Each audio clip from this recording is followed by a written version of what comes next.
So welcome back. This is lecture 20 of shares and debentures for CAAP June 2022 attempt CMA intermediate.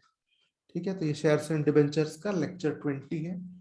हम buyback of shares में हम जा रहे हैं. ठीक है, buyback is from section 68 to 70. ठीक है, उसके पहले जो है एक सेक्शन हम देखते हैं हमेशा, which is section 67, which talks about restrictions on purchase of shares or giving of loans for purchase of shares. ठीक है, ये कंपनी, ये स्पेसिफिकली ये सेक्शन बनाया गया है. ये बस कंपनी को एक चीज करने से रोकता है, अपने शेयर खरीदने के लिए आप लोन नहीं दे सकते किसी. जैसे ये सेक्शन बोलता है कि जैसे फॉर एग्जांपल ये देखिए, here this is कंपनी ए, ये है सपोज, ये मेन है कंपनी इन क्वेश्चन जिसके बारे में हम बात कर रहे हैं. ओके, और दिस इज ये कंपनी का होल्डिंग कंपनी. ओके, तो what this section now says is this company A, it cannot give, यहाँ पे देखिए, it cannot give loan guarantee और security. Company A cannot give loan guarantee or security to any person. This is just a person. ठीक है, for what, for which purpose? Loan for purchasing shares in either its holding company or itself. यानी this means that this company cannot give a loan to this person by using which he can purchase shares in holding or this company. ठीक है, बस इतनी सी बात है. Go and see in your study material. इस चीज, ये जो है ये बहुत ही लेंदी वे में डिस्क्राइब्ड है दिस थिंग. ओके, तो ये सेक्शन का बस मेन वही पार्ट है कि आप लोन मत दो, आप जो खुद के शेयर्स और होल्डिंग कंपनी के शेयर्स के लिए आप लोन नहीं दे सकते.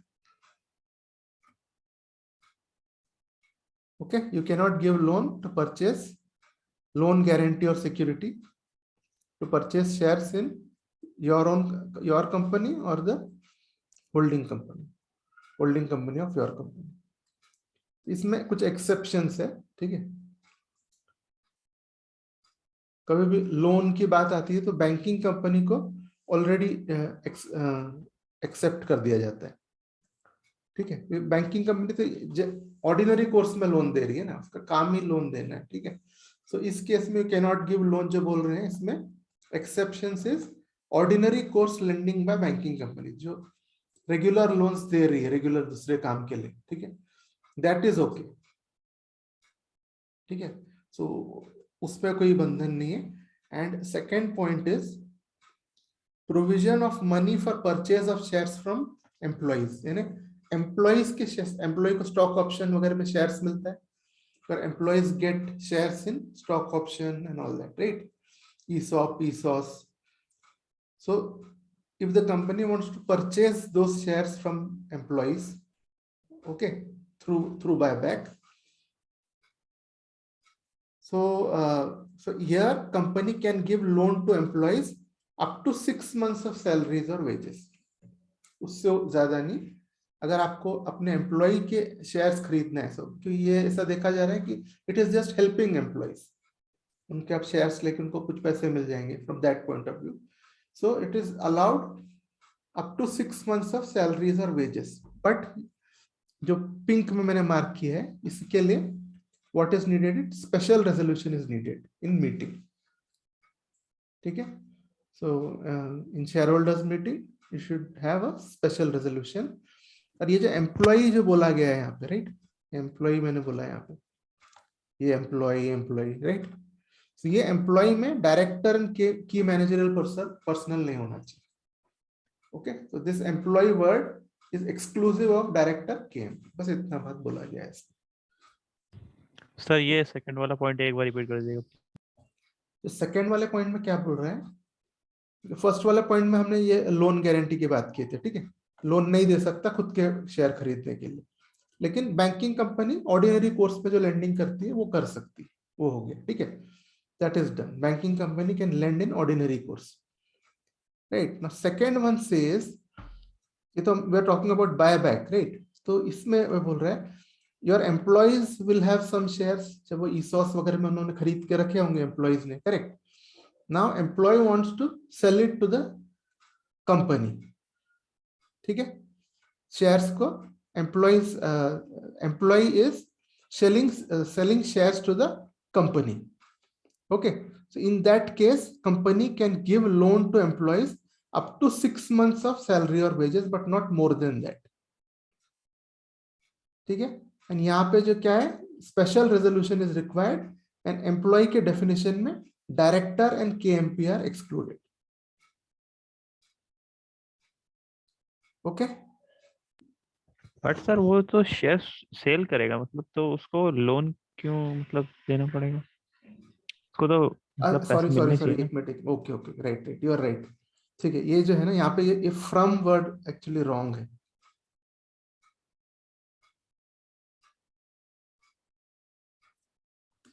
This should be, you are right, okay. यहाँ पे जो है this should be by employees, ठीक है, यहाँ कंपनी लोन दे रहा है एम्प्लॉय को, करेक्ट। सो ये यहाँ पे क्या होगा कि सो कंपनी, एम्प्लॉय शेयर खरीदना चाहता है, ठीक है, एम्प्लॉय अगर शेयर खरीदना चाहता है कंपनी का, ठीक है, तो सॉरी ये हम ईसॉस की बात नहीं कर रहे हैं, ओके। सो ये जो सेंटेंस है, I am just revising it, यहाँ पे जो sentence construction was wrong, this should have been basically provision for purchase of shares by employees, ठीक है। तो यहाँ पे है कंपनी पैसे दे रहा है एम्प्लॉइज को और एम्प्लॉइज शेयर खरीद पा रहे हैं, ठीक है। तो उसके लिए, क्योंकि this is for empowerment of employees, तो इसीलिए दैट इज अलाउएबल, ठीक है। तो इसमें वो up to 6 months loan, up to 6 month salaries और वेजेस तक कंपनी कैन गिव लोन्स, ठीक है। Okay Hrithik, yes sir, yes. Okay, good point, okay. चलो देन थर्ड पॉइंट है, इफ अगर यहाँ पे if voting rights are not being directly exercised by the employees, disclose in board report। जो employees are, if कई बार ये इसीलिए बोल रहे हैं, ये पॉइंट में क्या बोल रहा है, if voting right is not exercised directly by the employees, disclose in board report, ठीक है। तो ये इसलिए है कि कई बार कंपनीज ऐसा कि कंपनी पैसा देके खरीदवा रहे हैं, so basically what they can do is कि वो जो वोटिंग जो है, जो वोटिंग को थोड़ा मैनिपुलेट कर सकते हैं ना, जिसको हम एम्प्लॉय को हम अगर शेयर दे रहे हैं, कल को उनको उनको बोल सकते हैं ठीक है तुम ये प्रॉक्सी अपॉइंट कर दो, he will go and vote for you, okay, ऐसा हम उनको बोल सकते हैं। तो इसीलिए यहाँ पे एक कंडीशन डाला है, if voting rights are not being directly accessed by employees, जो शेयर लिए हैं उन्होंने यहाँ पे, ठीक है, to that extent they will become members of the company, right. So if voting rights are not directly exercised by the employees, disclose in board report, ठीक है। आपको बोर्ड रिपोर्ट में आपको बताना पड़ेगा एवरी एजीएम के बाद, इस शेयर में इन्होंने खुद यूज नहीं की करके, okay. And this doesn't apply for redemption of preference shares. तो रिडेम्पशन ऑफ प्रेफरेंस शेयर्स को जो है ना, it is called subsisting obligation,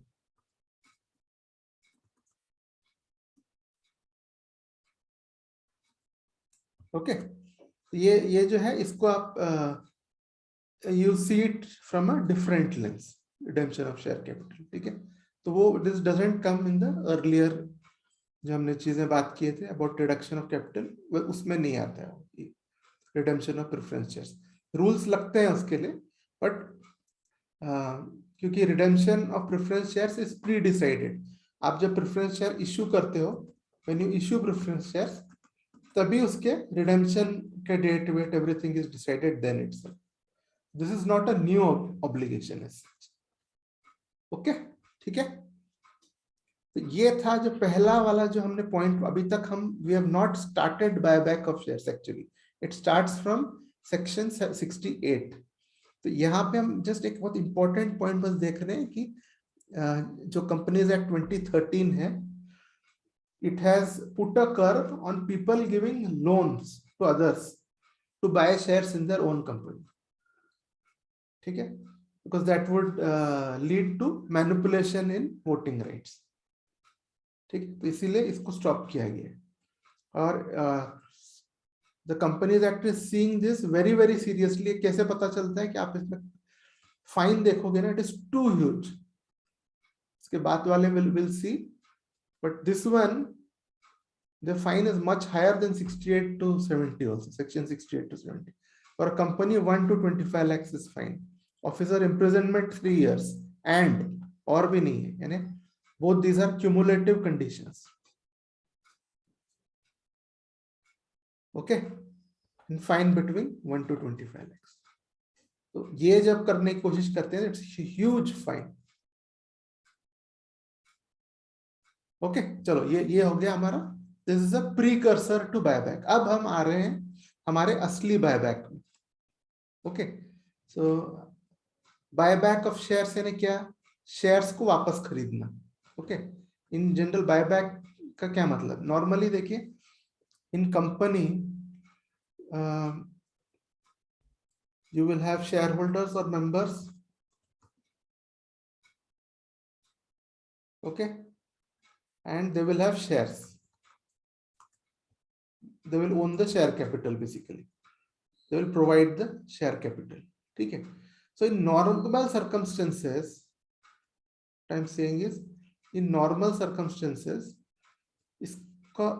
इसको जो है buyback जो है उतना easily possible नहीं होता। ठीक है, in normal circumstances स्ट्रक्चर ही ऐसा बनाया गया है कि अगर if the shareholder wants to get relieved of his shares, तो क्या करेगा? ये शेयर को बेच देगा आगे in the market. He'll sell it, he'll take his capital and go off. ठीक है, तो इसीलिए जो बनाया ऐसा गया है कि बाइंग बैक को बहुत हार्ड बनाया गया है बेसिकली, ताकि कंपनी का फाइनेंस जो है चलता रहे। ओके, कंपनी का काम चलता रहे। ओके, सो ये है मेन चीज आपका। First thing is buyback is not that easily possible. चलो अब, लेकिन फिर भी अभी क्या हो जाता है कभी कभी, देखिए देयर इज, इसकी जरूरत क्यों पड़ी ये भी बता देता हूं मैं आपको। Why you need? There are two things called over capitalization and under capitalization. So under capitalization को अभी के लिए हटाते हैं। ठीक है, अभी जैसे मेरे पास कैपिटल है 100, okay, I have a capital of 100। ठीक है, मैंने जो इन्वेस्ट किया हूं, कर रहा हूं, whatever I am investing, ये है 40। ठीक है, तो अब जो है, so I am over capitalized now. तो होता ये है इसमें, ठीक है, पॉसिबल बात ये होती है इसमें कि आपका ओवरऑल रिटर्न्स कॉन्ट्रैक्ट हो जाता है। ठीक है, if you get over capitalised. So best thing ये है ऐसे ऐसे चीजों के लिए कि कैपिटल जो है इसको कॉन्ट्रैक्ट कर दिया जाए।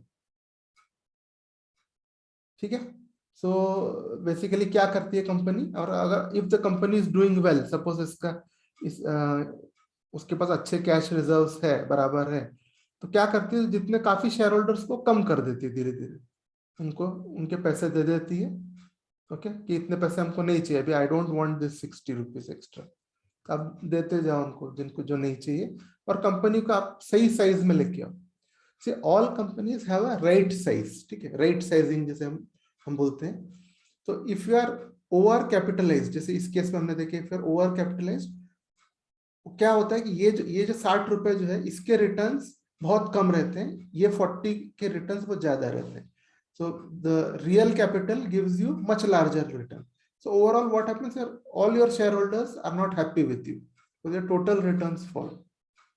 ठीक है, so that's not good for the company. इसीलिए buying back को खोला गया कि नहीं, हाँ इसको it should be allowed करके।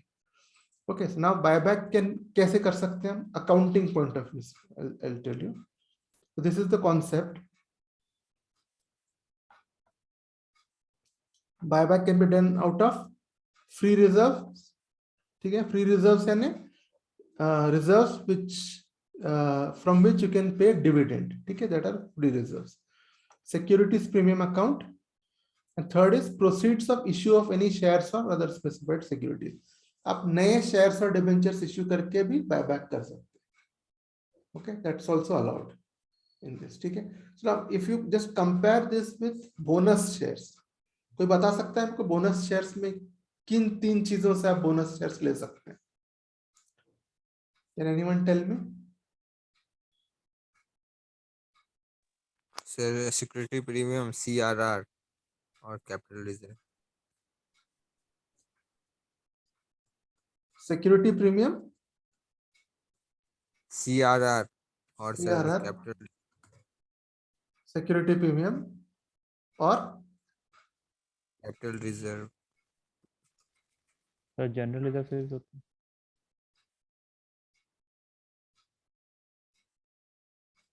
तो उसमें भी जो है आपके जो बोनस में you will have free reserves, ठीक है. पहले 2 पॉइंट आपके ऐसे ही रहेंगे, free reserves and security premium. तो सिक्योरिटी प्रीमियम बोलते हैं हम, और जो तीसरा है दैट इज CRR. तो CRR के साथ साथ एनी कैपिटल रिजर्व, जैसे CRR और एनी अदर कैपिटल रिजर्व बोलते हैं basically. So difference between buyback and bonus is first 2 points आपके सेम है. जो थर्ड है यहाँ पे it is proceeds of issue, और यहाँ पे है आपका CRR, capital redemption reserve account, ठीक है. This is the main difference ये दोनों में. ये हमेशा कंफ्यूज होता है पॉइंट में भी. ये दिस इज वेरी सिमिलर. और no buyback out of an earlier issue.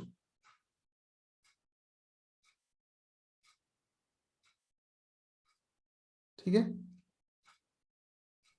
तो अर्लियर इशू मतलब अर्लियर इश्यू मतलब आपका जैसे आपने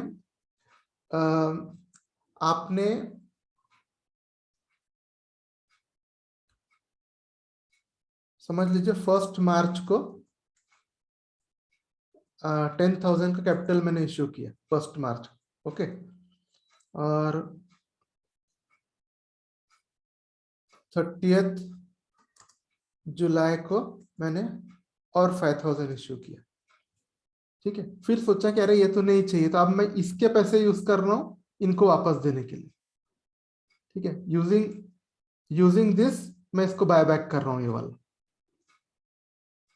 तो उसको बोलते हैं अर्लियर इश्यू, ठीक है. तो ये बस इसीलिए है कि इससे क्या होता है कि आपका जो है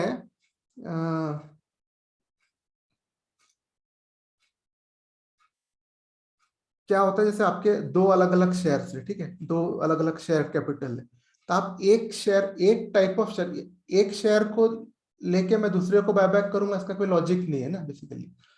तो मैं क्यों करूंगा एक शेयर को लेके दूसरे को क्यों करूंगा? जब when I want to replace one set of investors with my preferred investors, ठीक है, तभी मैं ये करूंगा. Okay, that's why this is not allowed. Buyback out of an earlier issue, इसका मतलब है ना earlier issue of the same kind of securities, वो मतलब है उसका earlier issue of the same kind of securities, ठीक है. कि देखिए बायबैक का मकसद ही वो नहीं है ना कि आपके पास अगर अभी 10,000 के कुछ शेयर्स है, आप जस्ट खेल के लिए आप और इश्यू कर रहे हो, इससे ये बायबैक कर रहे हो या इससे ये बायबैक कर रहे हो. This is not for that basically, ठीक है.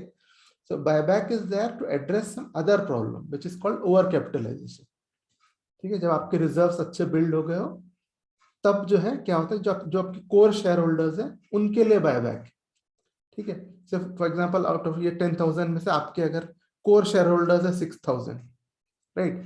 सो रिजर्व्स में भी मेजर पार्ट इन्हीं का है कि बाकी जो अब इन लोगों ने अगर ये बाकी जो 4,000 है इसको बायबैक करना चाहते हैं क्योंकि उनका कंपनी का कैपिटल जितना है ऑलरेडी उनके पास है, देन बायबैक इज अलाउड, ठीक है, उसके लिए. तो दैट इज व्हाई ये पॉइंट अलाउड नहीं. Okay,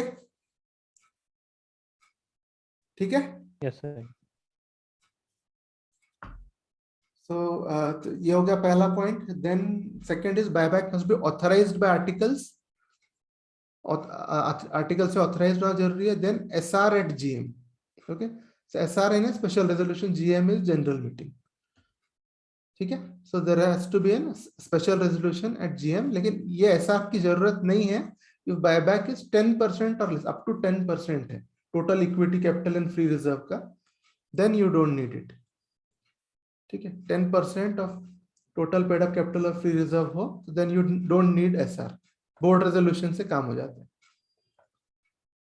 Okay, so this is, and next point is, ठीक है, up to 10%, if it is up to 10% क्या है, you can do it with board resolution, ठीक है, नहीं तो फिर भी कितना रेंज बायबैक अलाउड है, ठीक है, तो इफ अगर 100 मेरा शेयर कैपिटल है, क्या मैं 50 बायबैक कर सकता हूँ? Answer is no, buyback should be up to 25% of aggregate paid up capital and free reserves, only up to this extent it is allowed, ठीक है। ये सेंटेंस खैर उतना इंपॉर्टेंट नहीं है, ये this means for equity shares 25% of paid up share capital only, इसका मतलब ये है कि where your share capital is between has equity as well as preference, दोनों भी है, और आप अगर इक्विटी के बायबैक कर रहे हो तो आपको 25% सिर्फ इक्विटी शेयर कैपिटल और इक्विटी रिजर्व्स को ही देखना है, okay, so that is the meaning यहाँ पे, okay, when you are doing total buyback it is like 25% of aggregate paid up capital and free reserves, ठीक है, ये पॉइंट क्लियर है? CRR नहीं है ना 10% में?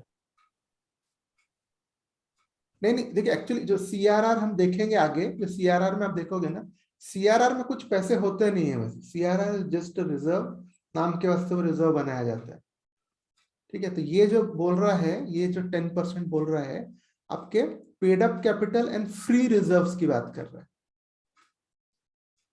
ओके, फ्री रिजर्व मतलब दोज रिजर्व जो आप डिविडेंड देने के लिए यूज कर सकते हैं, इसमें कोई भी कैपिटल रिजर्व नहीं है,